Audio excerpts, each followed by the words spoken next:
हरदा राजेश कुमार है। मैं government degree college Chanchalguda के हिंदी विभाग में सहायक प्रोफेसर पद पर कार्यरत हूँ। आज हम हमारे पाठ्यक्रम के अंतर्गत द्वितीय सेमेस्टर के अंतर्गत संग्रहित निबंध धरती का स्वर्ग, जिसके लेखक है विष्णु प्रभाकर जी का हम यहाँ पर आज हम लोग उस निबंध का अध्ययन करेंगे। उसके बारे में विस्तार से हम लोग जानेंगे।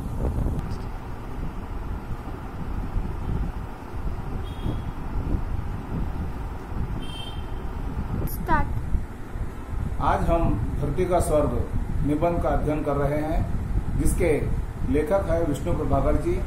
और हम धरती का स्वर्ग निबंध को विस्तार से पढ़ने के पहले हम उसके लेखक विष्णु प्रभाकर जी के व्यक्तित्व और कृतित्व पर प्रकाश डालने का प्रयास करेंगे। विष्णु प्रभाकर जी का जन्म उत्तर प्रदेश के मुजफ्फरनगर जिले के मीरनपुर नामक गांव में सन 1912 में हुआ। विष्णु प्रभाकर जी ने साहित्य की विभिन्न विधाओं में सफलतापूर्वक रचनाएं की है। आदि और अंत संघर्ष के बाद उनके प्रसिद्ध कहानी संग्रह है। ढलती रात और स्वप्नमयी उनके उपन्यास है।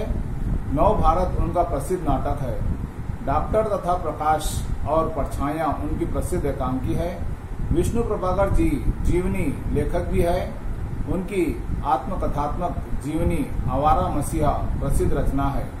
इस रचना पर उन्हें 1993 में साहित्य अकादमी द्वारा पुरस्कार मिला है। उनकी साहित्यिक सेवा को ध्यान में रखते हुए समय समय पर कई पुरस्कारों से सम्मानित किया गया है।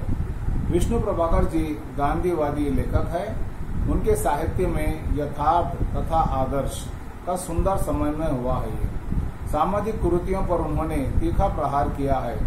उनका निधन 11 अप्रैल सन 1909 में हुआ। प्रस्तुत निबंध में कवि ने धरती का स्वर्ग शीर्षक पर प्रकाश डालते हुए उन्होंने यह बताना चाहा कि आखिर धरती का स्वर्ग हम किसे माने और स्वर्ग की परिकल्पना कैसे हो सकती है। इस पर उन्होंने प्रकाश डालते हुए माना है कि भाई धरती का स्वर्ग मतलब धरती पर स्वर्ग कहाँ पर है और हम स्वर्ग किसको मान सकते हैं और स्वर्ग के रूप में कौन दिखाई देता है। स्वर्ग के रूप में हम किसको देख सकते हैं, परख सकते हैं, जान सकते हैं, समझ सकते हैं और उस स्वर्ग से हम अपने आप को रूबरू कर सकते हैं। तो इस तरह से विष्णु प्रभाकर जी ने जो है ये धरती का स्वर्ग निबंध के अंतर्गत या प्रस्तुत पाठ के अंतर्गत उन्होंने यह माना है कि अगर यदि भारत की भूमि में धरती का स्वर्ग अगर यदि है तो वहाँ और कोई नहीं बल्कि कश्मीर में है ये। और उन्होंने कश्मीर के जो सौंदर्य प्राकृतिक सौंदर्य जो है उसकी अपनी एक छटा है, उसका उन्होंने बहुत ही सूक्ष्म रूप से बहुत ही सुंदर ढंग से सुंदर शैली में इतना रमणीय वर्णन किया है कि उसको पढ़ने के साथ साथ जब हम उसमें अपने आप को हृदयंगम कर लेते हैं तो ऐसा लगता है कि हम मानो सच में कश्मीर का अपनी आंखों से हम निहार कर रहे हैं ये। और इस तरह से कवि ने लेखक ने जो है यहाँ पर इसमें बताया कि भाई कश्मीर जो है अपने आप में स्वर्ग है। जबकि हम देखते हैं कि दुनिया में हर देश की अपनी एक प्राकृतिक या पर्यटन स्थल ऐसे होते हैं जिनका अपना विशेष महत्व होता है, चाहे वो विदेशों में हो चाहे और किसी देश में हो। तो हर देश की अपनी एक प्राकृतिक या अपने देश की एक विशेषता होती है ये कि वहाँ पर जो पर्यटन आते हैं, जो दर्शक आते हैं देखने के लिए, वहाँ देखते हैं और प्राकृतिक सौंदर्य को वह देख करके बहुत ही प्रसन्नता का अनुभव करते हैं। परंतु यहाँ पर हम जब धरती के स्वर्ग की बात करते हैं तो फिर धरती में जो स्वर्ग के लायक जो है वो कौन है, ये किसको माने हम।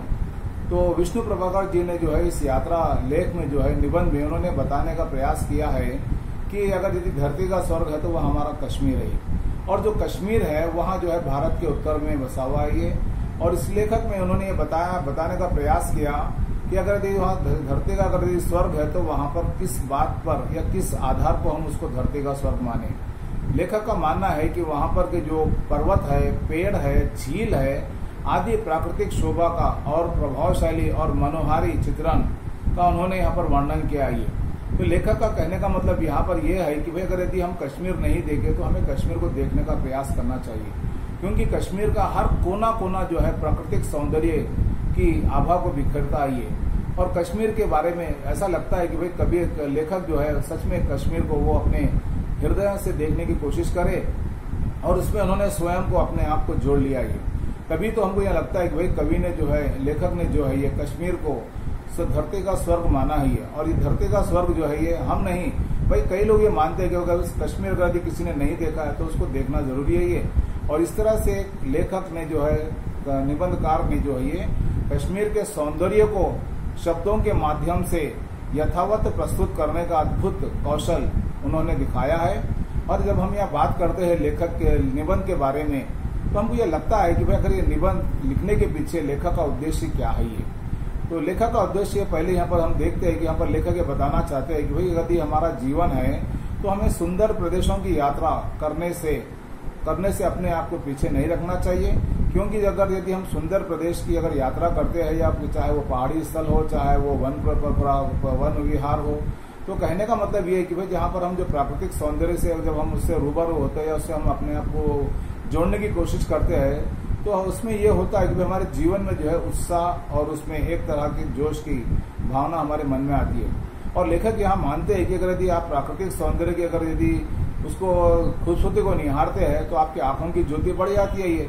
और इसलिए लेखक ने माना है कि भाई जिसमें एक व्यक्ति है ये, जिसमें वो विदेशी है ये, लगातार 44 साल से वो जो है कई विश्व के देशों का भ्रमण करता है ये। और लेखक की एक बार जब उनसे भेंट हुई, उन्होंने पूछा, देखिए आप तो इतने बूढ़े हो गए परंतु इस उम्र में भी जो है आप लगातार जो है पर्यटन स्थलों की यात्रा करते रहते हो, देखते रहते हो।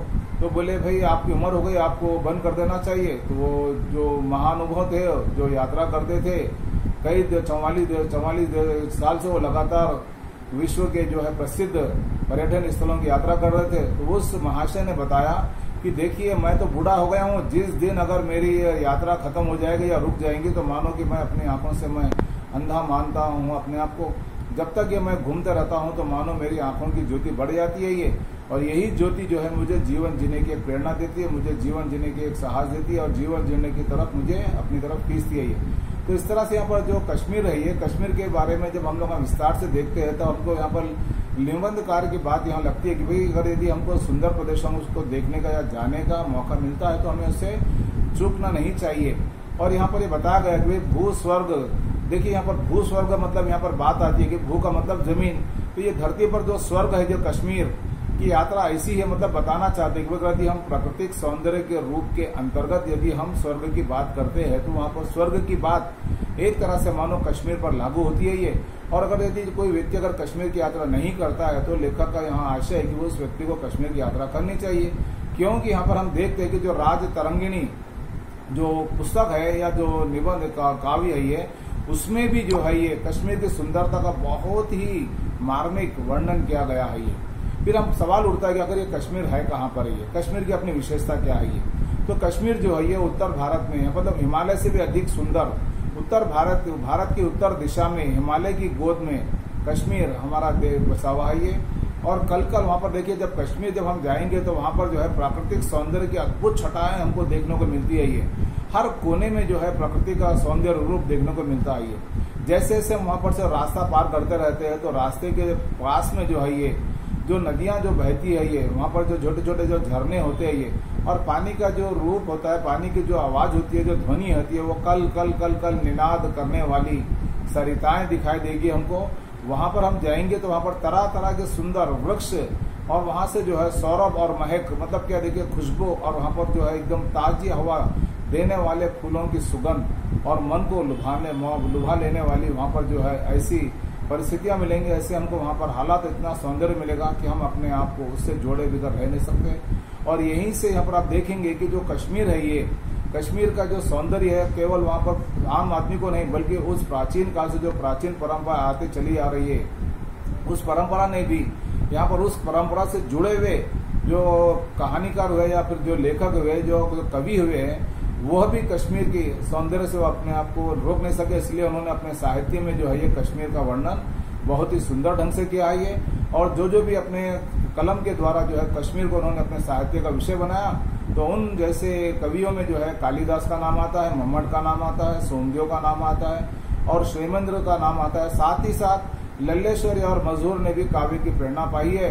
यही नीलकंठ शंकर का निवास है। तो आप देखेंगे कि जैसे हम कश्मीर की बात करते हैं तो वहाँ पर जो है भगवान शिव के भी वहाँ पर निवास स्थान माना जाता। तो कहने का मतलब यहाँ पर यह है कि भाई सचमुच यहाँ पृथ्वी का नंदन कानन है। मतलब कश्मीर जो है ये एक तरह से मानो यहाँ पर हमारी धरती का जो है स्वर्ग है, धरती का यहाँ पर ये है ये जिसको हम लोग जन्नत कहते हैं। ये यहाँ जन्नत जो है हम सबको देखने का प्रयास करना चाहिए।